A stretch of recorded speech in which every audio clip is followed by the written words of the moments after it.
Iran revolutionary gourd IRGC ప్రస్తుతం ఒక సంచలనాత్మకమైనటువంటి నిర్ణయాన్ని ప్రెస్ ముందు ఉంచింది సోషల్ మీడియా వేదికగా.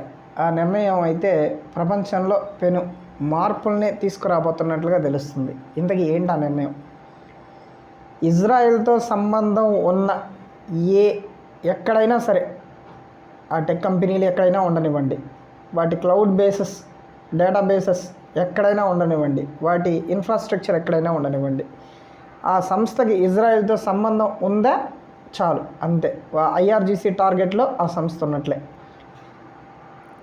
ప్రస్తుతం అయితే ఐఆర్జీసీ టెక్ కంపెనీలని టార్గెట్ చేయబోతున్నట్లుగా తన నిర్ణయాన్ని ప్రకటించింది. ఇజ్రాయెల్తో సంబంధం ఉన్న టెక్ సంస్థలని, పెద్ద పెద్ద టెక్ సంస్థలని టార్గెట్ చేయబోతున్నట్లుగా ప్రకటించింది.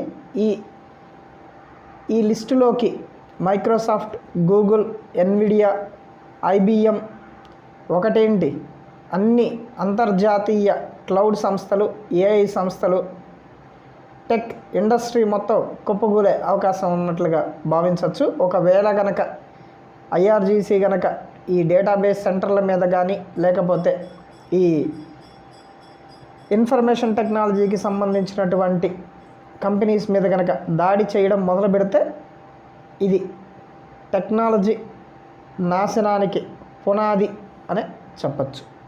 ఆల్రెడీ అమెజాన్ డేటా సెంటర్స్ మీద దుబాయ్లో ఉన్న, ఇంకొక పక్కన ముస్లిం బ్రదర్హుడ్ కంట్రీస్లో ఉన్న అమెజాన్ డేటా సర్వీసెస్ సర్వర్ల మీద అయితే ఇరాన్ ఆల్రెడీ డ్రోన్ దాడులు చేసింది. ఆ దెబ్బతోటి అమెజాన్ వెబ్ సర్వీసెస్లో డిలే ఏర్పడడం ప్రపంచవ్యాప్తంగా తెలిసిన విషయమే. ఇప్పుడు ఒకవేళ మైక్రోసాఫ్ట్, తర్వాత ఎన్విడియా, తర్వాత గూగుల్, తర్వాత ఐబిఎం ఇలాంటి పెద్ద పెద్ద కంపెనీస్ మీద గనక ఒకవేళ కక్ష కట్టి మళ్ళీ డ్రోన్ దాడిలో, మిసైల్ దాడిలో గనక చేస్తే ప్రపంచం ఊహించని ఉత్పాతానికి ఇది దారితీయవచ్చు. ప్రపంచవ్యాప్తంగా టెక్నాలజీ సర్వీసెస్ కంప్లీట్గా షట్ డౌన్ అవ్వకపోయినా